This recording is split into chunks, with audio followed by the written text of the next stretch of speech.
படுத்தா தூங்க முடியாமல் படபடப்பாக வருதா, எழுந்து உட்காந்துக்கணும் போல் இருக்குது, ஏதோ பயமாக இருக்க மாதிரி இருக்கா, அது நோய் இல்லை.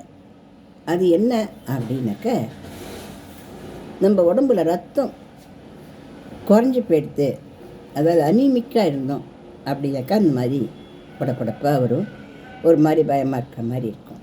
அது பயமெல்லாம் எதுவும் இல்லை.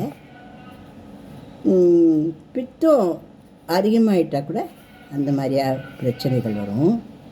நம்ம உடம்பில் 7 சக்கரங்கள் இருக்குது, குட்டி குட்டி சக்கரங்கள். அந்த சக்கரங்களில் முக்கியமானது மூலாதார சக்கரம் அப்படின்றது நம்முடைய முதுகினுடைய லாஸ்ட்டு இறுதியில் இருக்கிறது. நம்ம தொப்புள்கிட்ட இருக்கிறது பேர் மணிப்பூரக சக்கரம் அப்படிங்கிறது. மணிப்பூரக சக்கரம் நமக்கு உறுதியையும் மனோதடத்தையும் கொடுக்கறதுக்கு வல்லது. அந்த மூலாதார சக்கரம் அப்படிங்கிறது கடவுள் பக்தியையும் தன்னம்பிக்கையும் கொடுக்கக்கூடியது. இந்த 2 சக்கரங்களையும் அழுக்குகள் சேர்ந்திருந்தால் கூட நமக்கு கொஞ்சம் படபடப்பு வரும். இந்த அழுக்குகளை எப்படி நீக்கலாம் அப்படின்னா, யோகா பண்ணலாம், பிராணாயாமம் பண்ணலாம். நம்ம சாப்பிட்றதுக்கு என்ன பண்ணலாம் இந்த படபடப்பை நீக்கிக்கிறதுக்குனாக்கா, ஒரு 20 உலர்ந்த திராட்சை பழங்களை எடுத்து ராத்திரியே ஒரு டம்ளர் நல்லா குடி தண்ணியில் போட்டு வச்சுடணும்.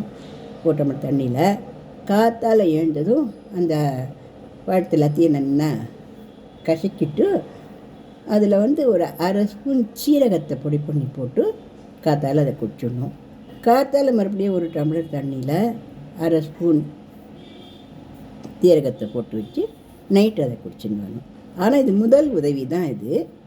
இது நம்ம 5 நாள் பண்ணச்சு நமக்கு அந்த படப்படப்பெல்லாம் நமக்கு நீங்கி போயிடும். மருத்துவர்கிட்டையும் போய் என்ன காரணம் அப்படிங்கிறத கேட்டு அது சரிப்படுத்திக்கலாம்.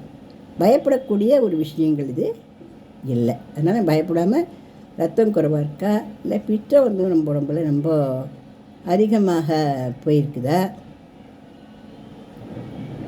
இல்லை ரத்தத்தில் தான் கெடுதல்கள் ஏதாவது இருக்குதா, இதை பார்த்து சரி பண்ணால் இந்த பிரச்சனை நல்லா சால்வ் ஆகும். இதை பிடிச்சி நல்லா லைக் பண்ணுங்க, ஷேர் பண்ணுங்கள், சப்ஸ்கிரைப் கொடுங்க.